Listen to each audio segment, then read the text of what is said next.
criminals born? Or are they formed? Psychopaths are convinced that there's nothing wrong with them, so these men are virtually impossible to study. Yet you have found a way in near-perfect laboratory conditions. Hello, ladies. That's what makes this so exciting and potentially so far-reaching. I can't let these guys rub off on me. The way they view sex. And women. It is not our job to commiserate with these people. It is our job to electrocute them. We can't like everything we do. We're talking to serial killers. Serial killers. New terminology. I'm trying to warn you. Your attitude. All right, too much. I'm already in. I'm in.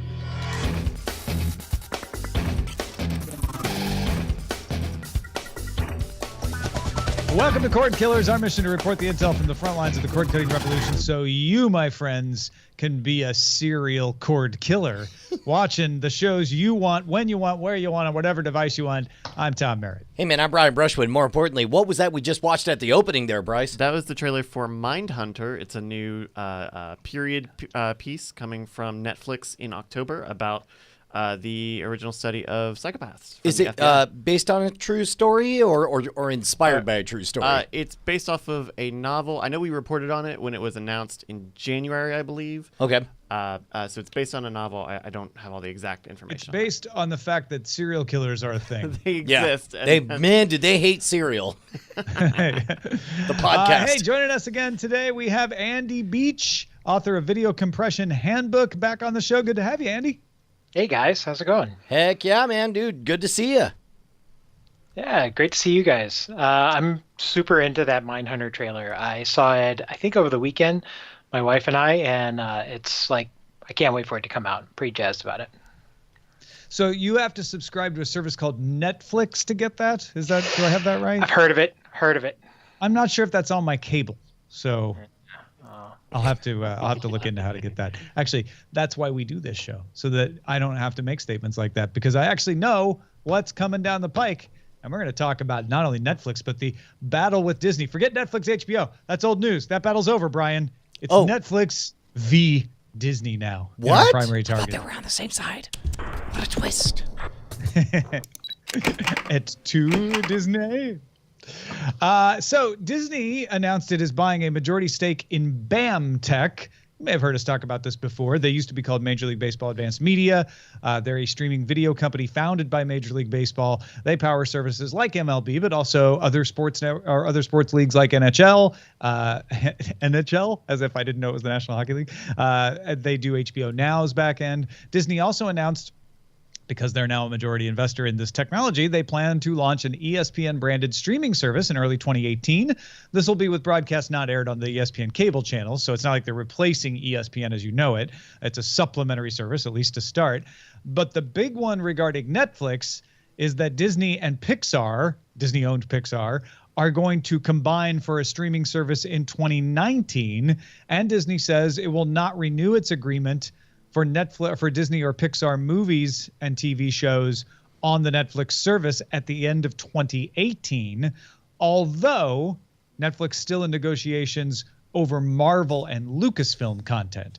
So Disney may be putting off Marvel and Lucasfilm as a streaming service for a while and letting Netflix continue to use those. But it's a big deal because Disney is getting the top back-end streamer, which I know Andy knows a lot how that kind of stuff works, and they're starting to pull some things away from Netflix to keep them for themselves. Yeah, so am I remembering right? Like there was a bit of a surprising twist when this announcement came out. You would think that both of these entities operating in their own interest, making big advances, for example, Disney announcing their own streaming service, you would think that that would be rewarded on Wall Street. Turns out not so much. Both of their stocks totally tanked. And I don't know how much of that was people just in general being uncomfortable with change in general, do you think? Well, I know the Netflix stock took a hit because people started to think, oh, well, Disney's going to crush them now, which is classic short-term thinking. I mean, Disney should... If Disney's stock took a hit, it was likely not because of this particular thing, because Disney acquiring BAMTech, I mean, Andy, they're acquiring the premier video streaming company, no? Yeah, these guys are, I mean, they're pretty well seated in the area to be like the gold standard for this stuff now. So the way BAMTech came around, they have hired away from various places like Apple and Cisco and others, some folks that are sort of core to how we do video today. In fact, one of the guys over there is one of the ones that originally wrote some of the streaming standards for HLS when it was developed. So they fundamentally know how to pump video through like big pipelines and big workflows. And then they acquired a company called Vertigo a couple of years ago that does all of there was an application development. So they're well seated to go out and deploy apps on like practically any platform or device that's around. And they know how to sort of, from a back end, just take large scale content and convert it. And so it'll be interesting to watch it play out. I think both are short in terms of the stock drops. I think both are short-sighted, and I think it's that fear about the Netflix library suddenly losing Disney. But the reality is they're both going to be big media providers. They're going to find a way to work together after the sort of initial deals for it happen. And I'll be curious to see what actually launches when they get it out there in 2019. Yeah, the Disney earnings were at the same time that they announced this, so there could be all kinds of reasons why Disney fluctuates there. Now, one of the narratives here is Disney's pulling their movies from Netflix, which isn't exactly what's going on. It's not like they told Netflix they could have them and now they're coming over and changing their mind. It's the deal ended at the end of 2018, and they said, you know what? Just like Stars and Epix did with you before, we're going to keep stuff for ourselves, which I think is going to be something Netflix is not surprised about. That's why they started doing original content, is because they knew this was going to continue to happen. The fact that they might get an extension on Lucasfilm and Marvel stuff is good for Netflix, but it also probably won't last forever. Eventually, Disney's going to want to pull that stuff together itself, and we're going to start seeing content companies creating more and more of their own streaming services. We've talked about that a lot on the show. Now, interestingly enough, Netflix, which has been saying, hey, we're a place full of Netflix originals, is not slowing down on that. Just in the last week, they announced a project called The Kaminsky Method, starring Michael Douglas coming back to TV for the first time since the 70s, and Alan Arkin. It'll be written and produced by Big Bang Theory co-creator Chuck Lorre. His series Disjointed, starring Kathy Bates, already is going to premiere on Netflix August 25th. The Coen brothers are going to produce, write, and direct their first TV show. They've executive produced things like Fargo, but they're going to be writing and producing and directing The Ballad of Buster Scruggs for Netflix. It'll be a Western anthology with 6 stories centered around that main character, Scruggs. Cast includes Tim Blake Nelson as Buster Scruggs, as well as Ryan Daly, James Franco, who's in everything, and Zoe Kazan.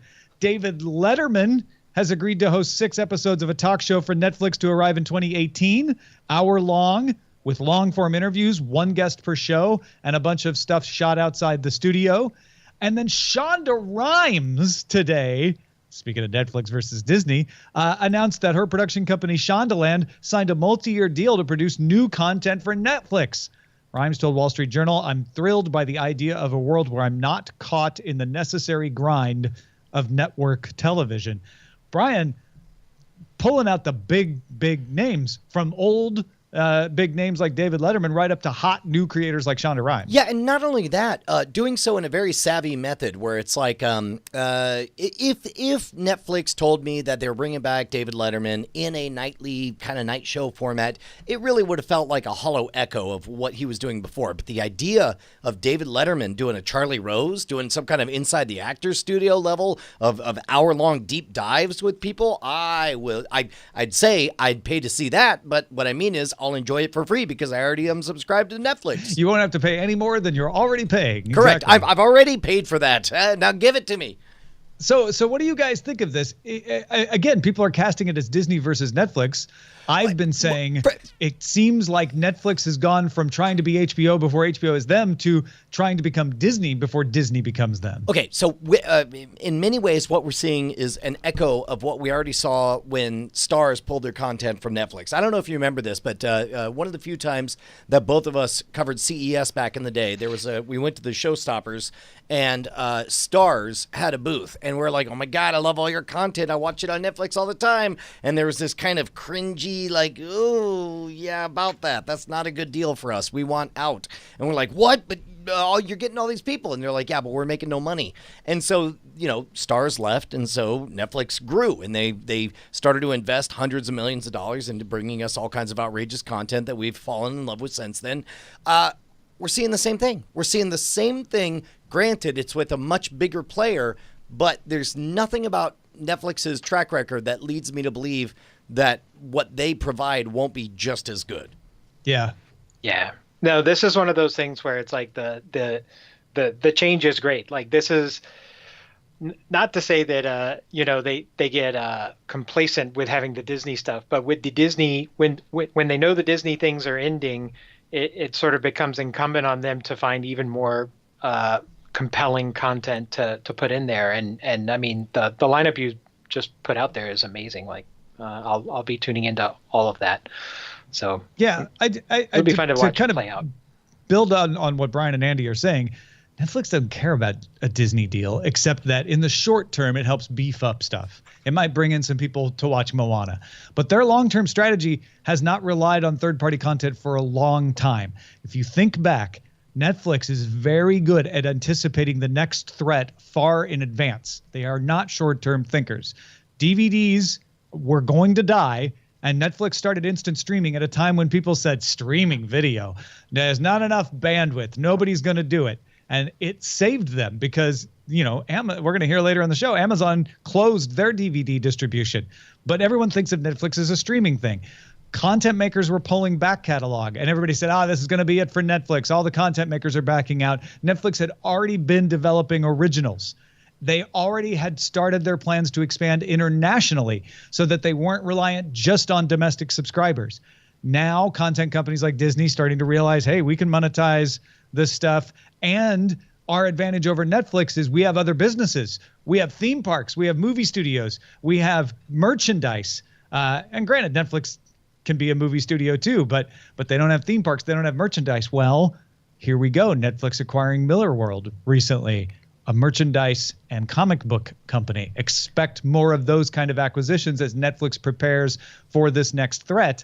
I guess the question I'd want to finish on here is Netflix far enough in advance this time if Disney's going to be launching this 2018 for ESPN, 2019 for the Disney Pixar service? Well, it depends. Is the question, is Netflix early enough to be a viable player? Absolutely. But if you're talking about overtaking number one, it's very, very rare that an upstart brand overtakes number one. And usually... well, it's more about, is Netflix going to stay number one in their niche if the Disneys and the Universals of the world start gunning for them? Yes, and again, we've talked about this on the show, but in general, first mover has a huge advantage. Take cable television in the 1970s when they deregulated cable. The folks who moved first are the ones who established all the dominance: TBS, HBO, ESPN, and so on. When the old players eventually got around to investing because they saw there was a market there, you got CNBC, a network that floundered until finally it decided to recategorize itself as a business news network and find an unoccupied niche. So I'm going to say that, to be honest, I think Netflix is playing everything exactly right. Yeah, I think they're in a great position, and I think Disney's still going to be seen as even more niche than Netflix is. Like when you think of Disney, you think of very specific properties and titles. Netflix is a variety where you get a lot of different people interested in a huge variety of things. So I think it's going to stay dominant for a good long time. Everyone keeps saying, "Oh, somebody's going to buy Netflix." Everybody keeps worrying that that big companies. What's that? Well, I was about to say, like, what about Netflix's moves makes it look like they intend to do anything other than become the dominant owner of your eyeballs forever? Yeah. Why on earth would they sell? Netflix is not. And in fact, I read a column today where someone pointed out that Netflix very arrogantly and stupidly has resisted being acquired. People said the same thing about Facebook back in the day. Yes, I didn't realize agreed. this would get you so upset. Well, That's great. Wait. Like the idea is so dumb on its face. I can't believe anyone would think or say that. Shame on everyone. Well, when Netflix started doing House of Cards, I feel like I wasn't clear enough that I thought at the time, like, oh yeah, this is the saving move for them. Don't worry about them. This is brilliant. This is the thing that is good, that they needed to do, and they're doing it early enough that it's going to work. I want to put it out there right now. Miller World is the House of Cards moment. Expect Netflix to acquire more publishing companies, more merchandise companies. I wouldn't think they're going to open their own theme park, but expect them to partner with people on Stranger Things theme park attractions. Dude, that's not even like a joke. Like I could totally see. I keep in mind that, like, for example, Harry Potter is a third-party property that legend has it in the theme park world that they brought J.K. Rowling over to America, and then Disney gave a big presentation with all these ideas of what they were going to do with the Harry Potter franchise, and Universal made a very counterintuitive move and instead just set her down and said, "What do you want it to be like?" And whatever she said, they were like, "We can do that." So likewise, I mean, understand, Universal would buy if they build out all this Netflix stuff, Universal would buy it in a heartbeat. I don't think I want to go on the House of Cards ride, though. Oh my God, right. yes. Are you kidding me? You walk in and it's in a The bathroom. haunted House of Cards? Somebody's in the middle of brushing his teeth, and he turns and acknowledges you. He's like, "Oh, hello there." No, it's the House of Cards Hall of President. Yeah. Underwood. I'm assuming at the end you're just shoved in front of a subway train. Oh, jeez. But no, I'm not even joking about that. You are going to see a lot more of these kinds of Miller World acquisitions, and I highly expect Netflix to be partnering up with somebody on theme park attractions and all the things that the media companies have been doing, and probably some things that they haven't figured out how to do yet. And don't forget their international presence is going to carry them through any kind of slowing of domestic subscriber growth for a while. So I really think that Disney is doing a very smart move for Disney. Netflix is well positioned to ride this out. And if anything, you might see Netflix and Disney continuing to cooperate on things like the Marvel TV series that they've been doing, which I'm sure they're going to continue to do. Yeah, well, I mean, it's been successful for both parties, and both parties have invested heavily in it to begin with. I would say, if I was going to make any prediction, I would say 5 years from now, get ready for your definition of what Netflix is to be very, very different 5 years from now. To put it in perspective, 5 years ago was pre-Quickster Netflix split up. It was pre-House of Cards. A lot can change in 5 years, and I'm going to say that Netflix, in general, seems to be winning more often than not, and I believe they'll continue to do so. So the idea of a Netflix theme park land, not that weird.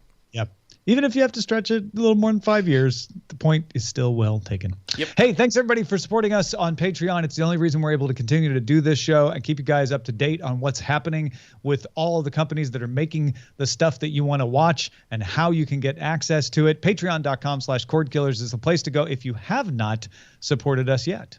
Yeah, man, 1,700 and zero. 100,705. Look, you guys are the most beautiful people on the planet. You guys have taken what was a side hobby and made it our main time gig, and we cannot thank you enough. Hopefully, you guys are not even noticing the $4 to $5 a month that $1 an episode takes out of your bank account. But in the meantime, know that you are changing our lives and allowing us to tell you how to watch.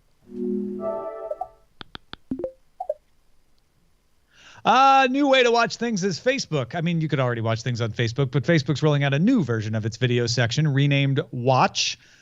Select users in the U.S. are getting it. It's going to roll out to eventually everybody. Some videos are episodic and broken down into categories like most talked about or what's making people laugh. Users can subscribe to updates from their favorite shows to get all the new episodes as they arrive. They can chat with other viewers while watching, connect with creators through groups, as you might expect. And Facebook has funded some of the shows, although they're really downplaying that, saying, yeah, we gave a few a beat up, but everybody will be able to sell ads through. We'll sell ads for people. In fact, we'll give you 55% of the revenue we generate from your shows. Original content coming at launch from places like Tastemade, Major League Baseball, Micro, Billboard Magazine, Nat Geo, and more. So how much of your time do you spend consuming Facebook, Andy? Well, I'm on Facebook a bunch. How much do I use Facebook video? No. Very little. I just mean Facebook in general, because I have like this unfair, inappropriate, random, disproportionate dislike for Facebook.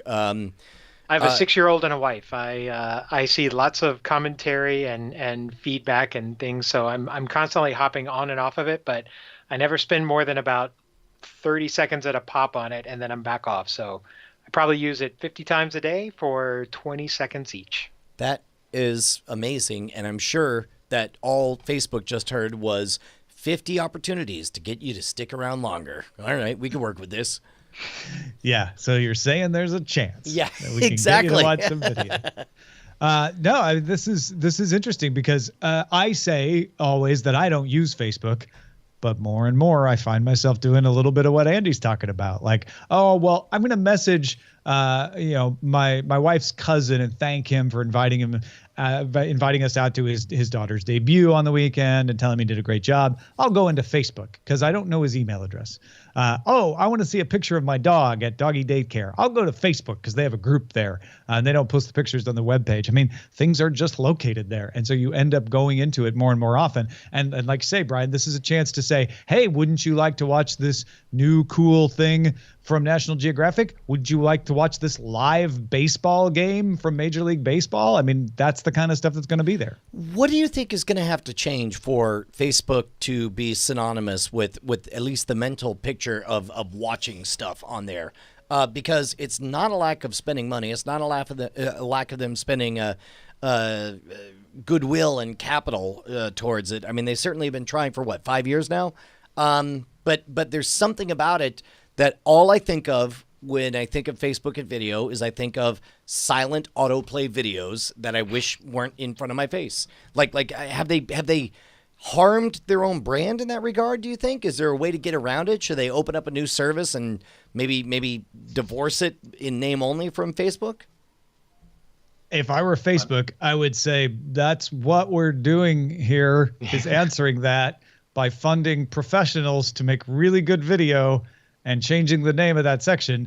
They've played around a lot with making separate services and they don't usually work. So I think they're shy of doing that. But what they really want to do is say, hey, Facebook Watch is like really good video. We're not just talking. I mean, we'll still have all the shared videos that you guys always share with each other on Facebook. That's still there. But we're making high quality video now. And this is their opportunity to change your mind. I just hope it doesn't turn into YouTube Red, because that is a thing that I subscribe to it, but I'll be honest, I don't subscribe to it for the content. I do it so that I can play audio in the background and not have ads. And that's not going to make this a success, and it hasn't made YouTube a success, and it's not going to work for Facebook either. So, well, honestly, I think the same problem with YouTube Red is the same problem Facebook has. Is you got to have a hit. You got to have the thing that everybody's talking about and saying you got to watch this, and they haven't had that yet. I think they could have that if they were to give a lot of money to a producer who makes videos for the web in the Los Angeles area, such that she could get like double her salary. If only we knew who you were talking about. Oh my goodness. Yeah. I mean, that would be cool. Yeah. Name 1 million subscriber channels she helped launch. I mean, I'm not talking about Eileen Rivera particularly here. I'm just saying in general, there are a lot of people like her who may have helped launch 1 million subscriber channels for Brian Brushwood in the early days. Just saying. On the other side of launching new things, NBC is shutting down its SeeSo comedy streaming service later this year. The service launched in January 2016, but it laid off staff in June. We've talked about that on the show. SeeSo Originals, Harmon Quest, My Brother and Me, Hidden America with Jonah Ray, and The Cyanide and Happiness Show will move to the Verve streaming service, which Bryce has been looking at. He's going to tell you about that a little later in the show. Yep. But for this particular story, I think this is a good move. I think this is NBC saying, okay, we did our toe in the water test. Let's back out of that and start making some real honest to goodness full on NBC branded services. Yeah, that was one of the frustrating and I guess wonderful things about the SeeSo experiment is from the very beginning, you could tell it was a limited toe in the water. You could tell that there were budgetary limitations. You could tell, they certainly made a lot of noise and they got a lot of people to mention the service. But something about it from from a branding perspective felt like it was, I don't want to say tepid, but just underpowered. Would that be fair to say, Andy? Oh, totally. I mean, I feel like the fact that they just didn't call it NBC Comedy meant they were trying to protect their primary brand right from the beginning. And SeeSo was such a made-up name that it was. I was always super concerned, and it just never seemed to catch on with anybody. I mean, even a year in, it seemed like nobody had a clue this thing existed. So, well, and even the some of the most premium brands that they had, like for example, nobody's more qualified to want to sign up for Harmon Quest than me, somebody who watched the origins of that show on Harmontown and so on, and yet I'm so stricken with a la carte fatigue that the idea, it never occurred to me for 1 second to sign up with SeeSo. But Bryce, you swam in those waters. Are you sad to see it go? I'm bummed because SeeSo, for as weird as SeeSo was as a service, SeeSo made some good shows. I've talked a lot about loving the My Brother and Me show. Mm-hmm. Harmon Quest is pretty good. I've been watching. I'll talk about this later when we talk about Verve, but Finding America, the Jonah Ray show that I had no idea existed on SeeSo, but it was really good. There's stand-ups. There was a bunch of really good stuff that they made. A bunch of original stuff that you would think that they would continue to choose to own. But either NBC is deciding to not play this game anymore because they didn't have a big viral hit out of the soon enough, or I don't know what, but it's just not good at promoting their stuff. Did you, even as a fan of the service, even as a subscriber, even as somebody who of everyone here on the panel who enjoyed the most out of SeeSo, did you feel a detachment, a lack of commitment? That we're trying to describe, or is that only from the outside? I mean, kinda. It's like it wasn't like Netflix where I go all the time, or YouTube where I go all the time, and there's always stuff there. And so the few shows that they were doing were good. They're well made, but it was, I don't know. It's a weird draw. They couldn't get me to watch the stuff I was paying for. Mm-hmm. So even though I went and signed up 2 different times, I have 2 accounts on SeeSo for some reason. It's a promotional thing, and maybe that is some of the confidence and that y'all are talking about, just in not pushing it to the right people or to a more general audience. Sure. Well, I guess, and this is an unfair for me to even wish this way, but I can't imagine a sideways universe where, let's say, Louis C.K. was an original partner of SeeSo, and so they said, hey, you're really good at writing passionate emails that tell the truth about how you feel about certain things. What if Louis C.K. was a paid or had a stake in this or whatever, to where, like, I feel like there's something they could have done in another universe that would have made SeeSo do better. Maybe. They certainly put... I can commend them for putting money into content and not a flashy advertising budget, because they ended up making good shows. But, if this is the result, then clearly that doesn't work. So I don't think they ever intended SeeSo to last. Yeah. Well, but then again, Hulu was not meant to last. Hulu, No, in an entirely different way. Hulu was not intended not to last. I will say SeeSo was intended not to last. Wow. And the reason I say that is one of the problems companies have had launching services is not having the rights to all the stuff that would make the service worthwhile. Because remember, NBC doesn't need to keep rights to everything in its catalog, so it sells them off to Netflix, sells them off to Hulu, sells them off to local channels, sells them off to movie channels, the Universal movie stuff. Mm-hmm. And so they may sit down to plan a streaming service and they realize, okay, our engineers need some time to figure out how to make the stuff work. We want to do beta tests. We want to find out how stuff works. We won't get the good stuff until we start letting some of these deals expire and changing the terms of some others. How about a compromise move where we do a non-NBC branded service for a year or two, see how it goes, partner with somebody good like, I don't know, Dan Harmon. If it goes the way we think, we wind it up in a couple of years, we give all the content back to the creators so they can go launch their own independent services, and then we've learned enough internally to be able to launch a solid NBC service that will have our hit comedies and our hit movies and all of that. Can I confess, and it's fine if you want to disagree with me on this point, the only thing about that scenario that I don't believe is that NBC could be that forward thinking and that they could, does that make sense? Like that seems like the least likely part of the whole thing. You know what? We've been talking a lot about CBS All Access, right? Which is about to launch with 2 shows. Sure. And, the CBS back catalog, where if we look at SeeSo let's say in a few years the NBC Go app launches and we can say, hey, some of the SeeSo stuff is going to be on here, and it's good stuff. It's Parks and Rec and The Office and Saturday Night Live and all of this stuff that we know that they can make passable apps that work on platforms. We know that they can probably handle server load, but they will also be making a more general range of content outside of comedy. I think that there's some merit to what Merritt is saying. Yeah, besides just the name. I mean, and think about CBS. CBS has been planning for this since 2008. When CBS bought CNET Networks in 2008, one of the things they told us was, our plan is to only sell our content to people who will authenticate it and not sell it exclusively. And that's exactly what they've done. That's why they were able to launch CBS All Access with their entire back catalog, because 9 years before, more like 6 years before they launched it, they started planning to keep those agreements so they would always have access to their best stuff. We got all of these ways to watch stuff. What are we watching? Let's check it out in Under Surveillance. It's all about location. Under Surveillance. Netflix renewed Glow for a second season. No word on when that second season will arrive, but a little later than some other of their hit shows. Maybe they didn't expect this one to be as big of it as it was. How did that series end? I only watched the first few episodes.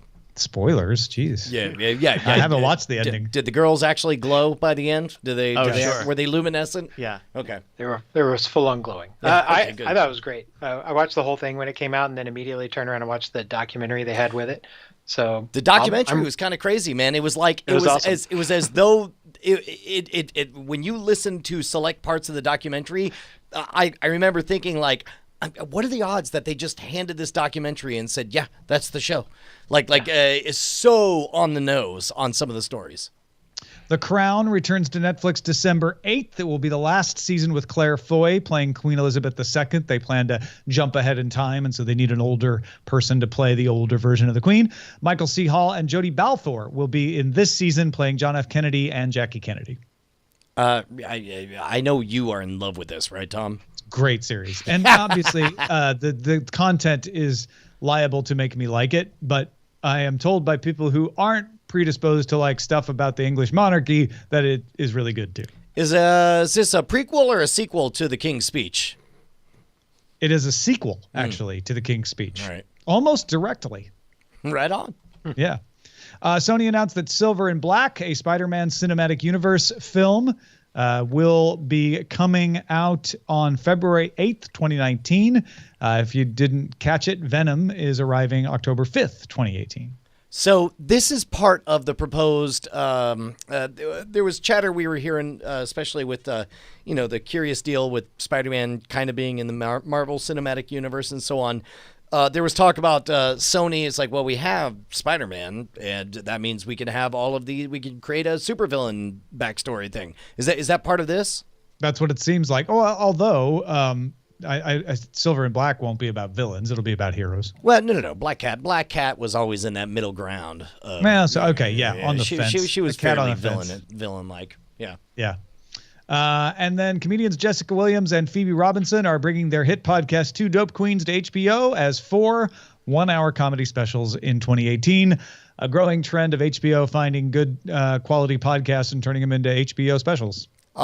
Just in general, let me make it very clear to anyone from HBO listening that I am in favor of HBO taking podcasts and making them into awesome HBO shows.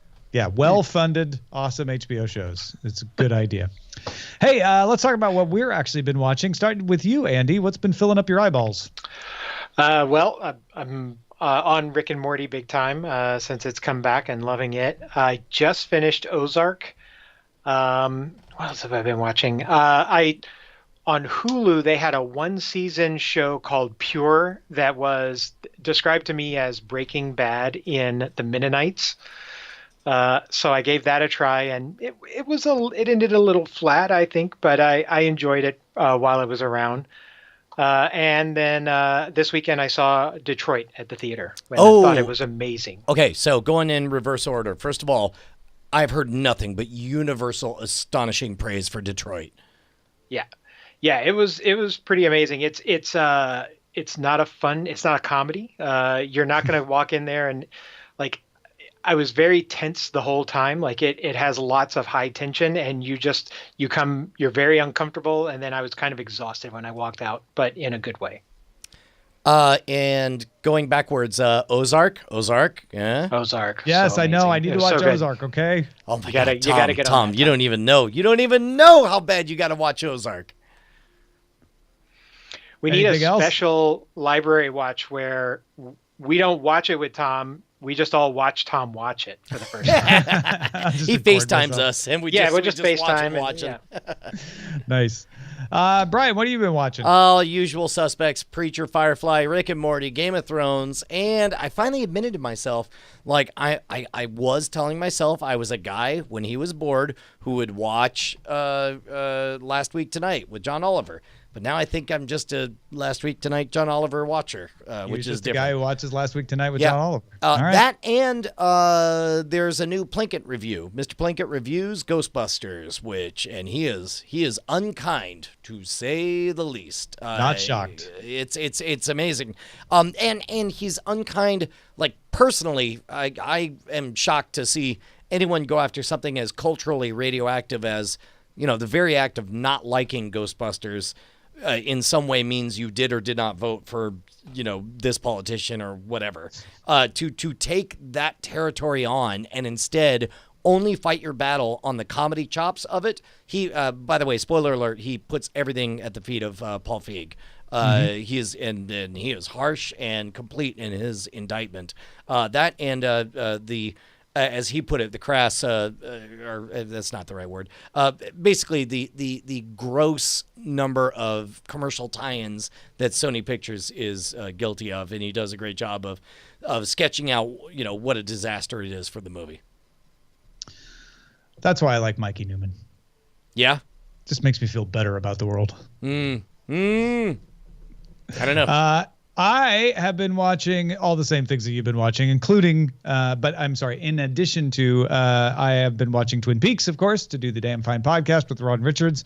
Been rewatching a bunch of Game of Thrones. That's what I've been doing with a lot of my free time that I should be watching Ozark with. Is just my wife and I are just having a blast going back and rewatching all the old episodes of Game of Thrones. And we went to see Dunkirk, which again, as a fan of British history, I was predisposed to like it, but it is amazing. It blew my mind in a way that I didn't think it was going to. On my scale, it's amazing, not mind blowing. But the way Christopher Nolan tells the story is not what I was expecting. And when I saw how he was constructing it, I thought, oh, okay, so he's going to show us more personal views of this historical event. And we're not going to get the big propaganda Churchill part of this, which, if you don't know the history of it, the British called upon all these small fishing boats to help the Navy evacuate 400,000 soldiers off the beaches in Dunkirk, when they should rightly have been massacred by the Germans and captured. And it was called the Miracle at Dunkirk. And Churchill's famous speech, "We will fight them on the beaches, we will fight them in the fields," was in response to Dunkirk. He not only sticks to his more personal storytelling, but he still includes the victorious feel of Dunkirk and the way Churchill used it as a propaganda move in brilliant ways. So I highly recommend seeing this if you just want to, see somebody beat the Nazis without having to see the Nazis. Right on. Yeah, that is kind of a weird one where it's like it's everybody just scared not getting hit by Nazis, I assume. Yeah, there's the three storylines are one of the fishing boats, one of the small fishing boats, and the fisherman who volunteers to join an RAF fighter squadron that's going in to try to defend the beach, and of course the people on the beach. Right on. So, hey, Tom, a lot of people don't realize that in addition to Cordkillers, you and I do other things to keep our lives afloat. Yeah, and except we will for, tell hold on, them. I totally skipped. I completely missed about it. To which I say, was a shut beautiful up, and tease you should ahead. listen to What's on the Lookout with Bryce. Hey, so when the SeeSo news broke that we talked about earlier in the show, I thought, or I was reminded, oh yeah, I really liked the My Brother and Me show, and now I can watch it on Verve with their ad-free thing. So I signed up for Verve, and I thought, well, this is kind of a new thing. We talked about it when it launched earlier this year, but I really wanted to take their free trial and just kind of see what's going on with it. I generally really liked it.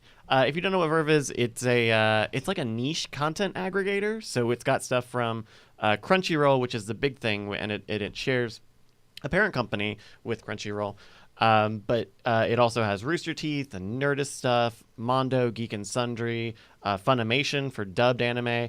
There's a lot of very specific niches here, and it's a spectrum of it. It's stuff that I think in an interview they said people who like one of these things often like these other things, and so we've tied them all together. So you've got things like Tested, which is all about building stuff and technology, and then you've got all this anime, and then you've got a bunch of D&D stuff and pop culture stuff with Nerdist. And so as far as things that I liked, like the navigation on the PlayStation 4 app is really fast and really smooth. It's surprising because you would think, I don't know, when I think of not big TV apps, I think of something that is slow or delayed. I know that it uses the native PlayStation keyboard, which sounds like a very small thing, but when I believe it used to be Hulu that had their own custom keyboard, and it would do this thing where it would be, you would hit the button and then move the cursor, but then it would hit the next thing that you moved to because it was delayed on their custom keyboard. So the quality of life is actually pretty good. There's a lot of different things in these different services. There's a ton of the anime. There's Rooster Teeth, which has a ton of their Let's Play stuff and podcast stuff. You've got all sorts of different animation and webtoons with Mondo and Cartoon Hangover. And I think by them buying these SeeSo shows, they started this new channel on the service called Verve Select, which is where all of the SeeSo stuff lives now, because there's also a SeeSo channel, but that'll obviously go away once SeeSo shuts down. And that seems pretty promising, because I think those are good shows, and those are really smart acquisitions. But there are some definite downsides to Verve that I just noticed. Some of this stuff is really, really poorly organized. Some of it's just messy. The Rooster Teeth channel alone. So Rooster Teeth makes a lot of stuff. They have a lot of series. They have like 4 different gaming news podcasts and stuff. On Verve, they have 2 separate series, 2 discrete series called Let's Play. And that is all that they are delineated with. There's they have a different graphic, and one of them has info, but it's very generic, and the other one doesn't. And both of those are sort of separate tabs in their thing, and it's set up like a show, like a sequential show. So it starts off with their oldest content, which is some very old Call of Duty game from 2015. So that and it's expected that that's where you begin. That's where you would begin, Yeah, right? okay, Because it's all number right, one, right? And so stuff like that. They have news tabs on Rooster Teeth, which like make no sense being that way because it starts off with 2015 and not news, like not the current events. So that stuff is really inconsistent. Some stuff is just inconsistent. Some channels have alphabetical listings of all their series, and some of them need it, right? Because you've got Crunchyroll, which has hundreds or thousands of series at any one time, but then you've got smaller stuff that doesn't. But I know going into this, I didn't know everything on the service, so I want to know that I have access to everything, and I want to have that stuff featured, which is another thing that some of the channels don't feature stuff very well, just in terms of like, this is our big show, this is the big thing that we're known for, and here's info. Just across the board information delivery is just pretty weak. There's also, especially if you are hard of hearing, subtitling and captioning is basically non-existent on this, and that is bad for two different reasons. One, there's content on here now, especially now that these SeeSo shows have come here, that should have subtitle and caption data. Those shows have it on SeeSo. They should have it here. So you can't even blame the fact that it's like, oh, this is from an independent producer who doesn't adhere to these standards qualities. Like, this is something like that data exists. That exists, and there's just no system for it. And so that's pretty dumb. But then there's also so Verve has Crunchyroll, which is all about subtitled anime, and Funimation, which is all about dubbed anime. But if you've ever watched a dubbed anime, you know that sometimes you need subtitles because people will look at their phones and you have no idea what's written on their phones, but something really important came in on their phone and you don't know what it says. So that's a bummer that subtitle stuff isn't there. And especially if you have hard of hearing concerns or you just want a caption system, it's not there for you. Also, some of this stuff is of weird fidelity. A lot of the Geek and Sundry stuff is archives of live streams. It's live streamed D&D or podcasts and stuff. And some of the older stuff is not high res. Some of it is they have Critical Role on Geek and Sundry, which is like one of their big D&D shows. The very first second of the very first episode, you got Matthew Mercer DMing the show, and there's I don't know if it's a Twitch alert or a sub alert, but it shows up and it's playing some hip hop music over him introducing the show. And it's like, oh, some of this stuff is just kind of shaky because it's from a wide gamut of sources. Well, and I can understand for the independent producer who believes when they're creating something that the most it'll do is go out this week and be seen. Like you don't know that you are going to have this historical meeting or this is going to... Sure. You never know when you begin the episode that this is it. This is the funniest episode you will ever have. And you will wish that you had isolated sound of all the things, but you're just unprepared for it. But and so going back to Critical Play, you go to the newer stuff and it looks better. It's still very clearly something that they live streamed, but it does sound better and it looks better. But, you know, if it's a sequential series, you have to get through all that stuff. Now, that said, there is still a lot of really good D&D content on there. There's a Will Wheaton GM'd series called Titan Break, something like that. That is really well produced and it's heavily edited, and they've got all sorts of illustration and music and stuff. There's a wide variety of things on Verve, and overall, I really did enjoy spending it or spending time with it. I'll probably keep it for at least a month and keep seeing what else is in here, because there's just a bunch of stuff that is impossible to see in a week. So if you're interested in Verve, the website is verve.co, vrv.co. They have an ad-supported model, so you can make a free account and watch a bunch of stuff, but not everything. You just have to watch some ads. They have a $10 combo pack is what they're calling it, like a fast food combo. So you get a bunch of these channels with ad-free access, and you get to see all the premium stuff in it. That's $10 a month, and there are a couple extra channels you can add on top of this, like Riff Tracks and Machinima at a la carte pricing. So I spent the 7 days using the iOS app, which is pretty good also. I didn't really talk too much about it, but that's pretty good. The desktop app, it's like a browser-based, and the PlayStation 4. There's also a Roku and Android app, but there's no Apple TV app yet. I'll cross my fingers because that would be really good because I like watching the stuff on my Apple TV. So that's what's on the lookout. Awesome. Folks, if you got something we should be on the lookout for, email us cordkillers@gmail.com. Thank you, Bryce. Real quick, as Brian was saying, we do other things, and it helps us be able to do this thing as well. So some of you are able to directly support us on Patreon. Some of you may be able to support our other products or both. And one of those that I've been doing is with author Rob Reed. He's got a new book out called After On, which is about a super artificial intelligence coming awake in Silicon Valley in the near future. It is all of the tech topics you've ever read about turned into an exciting fiction story. And we did a podcast that's partway through now where we interview different people who are experts in those areas about the reality behind the fiction. So if you're wanting to learn about synthetic biology, artificial intelligence, privacy, and the threats to our privacy, it covers the gamut and includes myself, Rob Reed, and some great guests at after-on.com. Let's move on to the front lines. Front lines! Pandora announced this afternoon that Sling TV founder Roger Lynch is going to be the new Pandora CEO. And at the same time, the former head of Sony Pictures, Michael Linton, is joining the Pandora board. Pandora founder Tim Westergren told The Verge back in March that that video was on Pandora's list. It certainly seems that way with these two hires.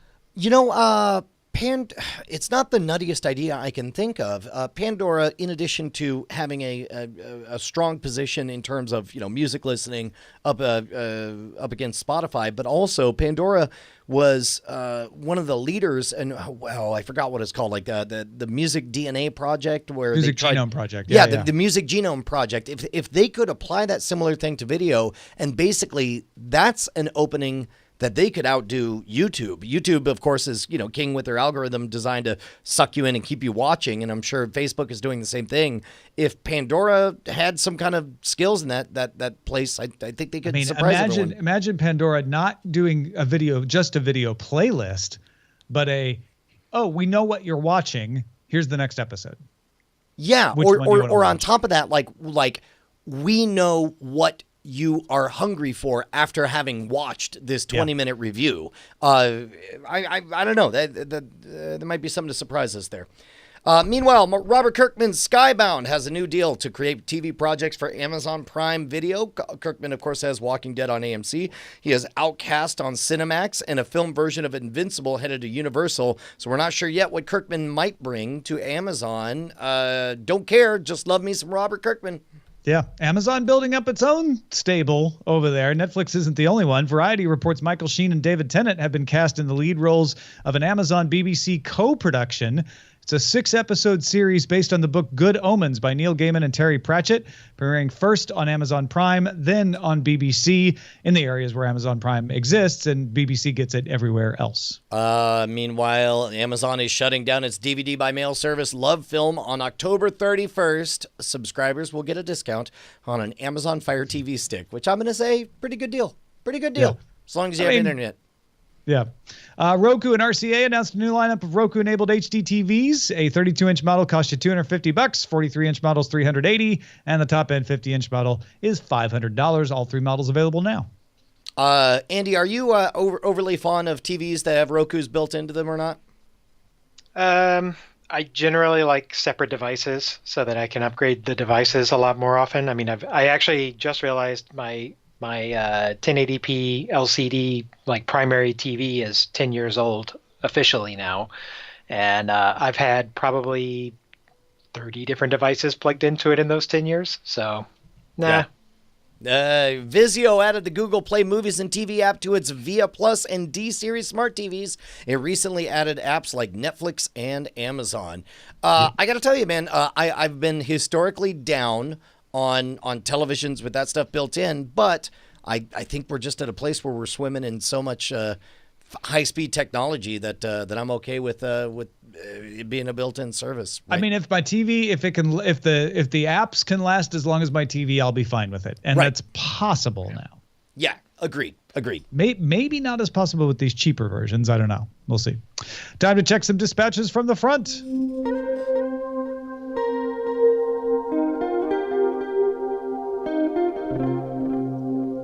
Ken asks, what do you think will happen with Star Trek Discovery if the first episode is a huge hit on CBS TV, but the subsequent streaming-only episodes bomb? Does it move back to CBS television? Will they let it fail as a streaming-only show? If they move it to television, what will this do for future streaming-only series? Will people buy in to CBS All Access if they think there's a chance that streaming-only shows will eventually show up on CBS television for free?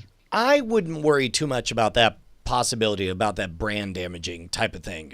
To be honest, this is really a win-win. Either it works and thrives on its own, or it gives them an excuse to appear magnanimous and say, oh, the VIP lounge is available to everyone now. We're great. We're CBS.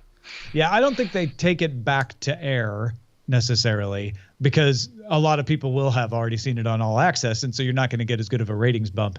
But yeah, maybe they add it to their on-demand libraries on cable and PlayStation View and stuff like that. That could be a mitigating thing they do.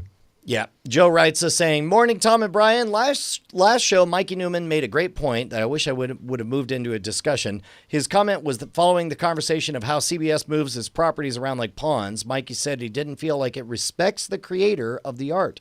Particularly from Brian, who's produced shows and even reneged his cable-cutting tacit agreements so that he could watch himself on cable TV and no longer controls the distribution of them. I've heard Brian mention in passing that he doesn't know where the shows are or how to get them. So it sounds like he's just let go. I'd love to hear more about what the end of the deal process is to letting go of your art.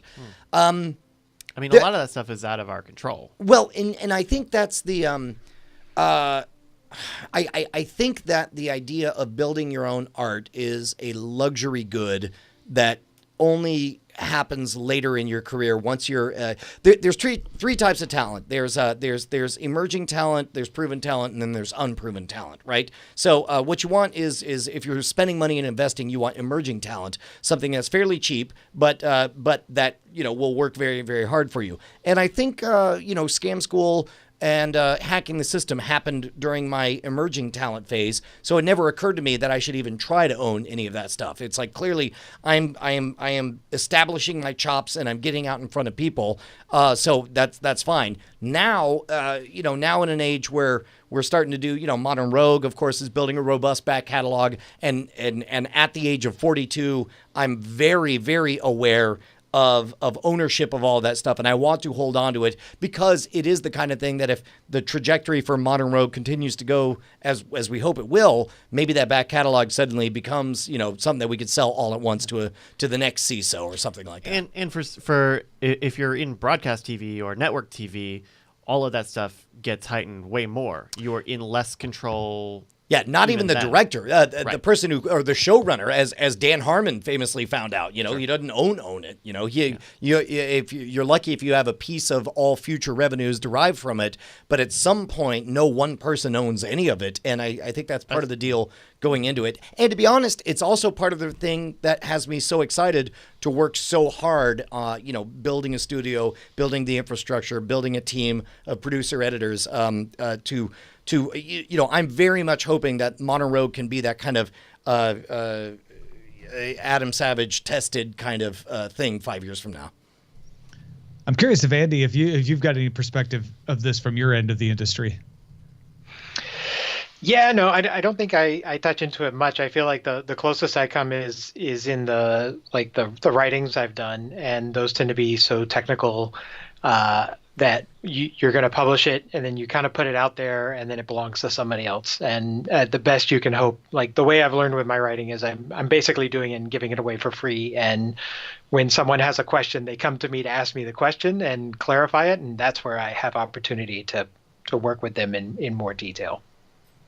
Shannon Harris in Brandon, Florida wrote in and said, is there a way to request a company to start streaming some of their back catalog? HBO does not have some major pieces of their library. The Tom Hanks produced From Earth to the Moon miniseries, the Golden Globe-winning Don King Only in America movie, the classic David Mamet directed special Ricky Jay and his 52 Assistants, and all of the past Young Comedian specials. Is it because these things were filmed and produced for 4x3 screens that they remain mothballed and not available to stream? My guess is no, that's not it. They do have some 4x3 stuff in their back catalog. My guess is they don't own the rights. Yeah, which is too bad because that Ricky Jay and his 52 Assistants is one of the best magic shows I've ever seen. It's way good if you can find it. Yeah, I think that's one of those rights things. Like nowadays, hindsight being 2020, I'm sure everybody works out all these decisions before a project even gets started. But everything you mentioned is pre-internet era. Yeah. And back then, HBO just wanted to be able to show them when they were new and maybe exercise some options to rerun them later. But reruns didn't do as well for them. They needed to keep producing new shows, so they didn't worry about ongoing rights. Once it became clear that on demand was going to be good, then they locked down The Sopranos. They locked down Sex and the City to make sure that they always have those available in the archives. Yep. Well, that's it for this episode of Cordkillers. Thank you, Andy Beach, for joining us. Tell folks about your book, where they can find it, and anything else going on you think they might be interested in. Yeah, so 10 years ago, I wrote a book called Real World Video Compression, and I am in the midst of updating it with a buddy of mine named Aaron Owen right now, and we are retitling the book Video Compression Handbook. It's going to be coming out April of 2018, but you can follow along in real time if you sign up at vchbook.com. or follow the Twitter handle Video Handbook. You can also find me at I'm at Andy Beach, and if you just want the book, not interesting pictures of my kids and the food I eat, then you can follow Video Handbook. Excellent. Folks, our website is cordkillers.com. Our email address is cordkillers@gmail.com. We're live on diamondclub.tv Mondays at 7 p.m. Eastern, 4 p.m. Pacific. We will cut all your cords again next week. Hey guys, Tom and Brian here. We just wanted to say thank you to all of our $5 patrons who keep us loud, live, and independent. You guys make Cordkillers the production that it is. Your name appears in the video credits and appears in our hearts. And if you'd like to become one of them or see who they are, you can go to patreon.com/Cordkillers. You'll need to do more than just go there, though. You'll have to sign up and, pledge an amount. But unless you just want to see who they are. Well, I mean, you could gawk. That's a little creepy, isn't it? If you want to be a gawker, let's go. It's up to you. Diamond Club hopes you have enjoyed this program.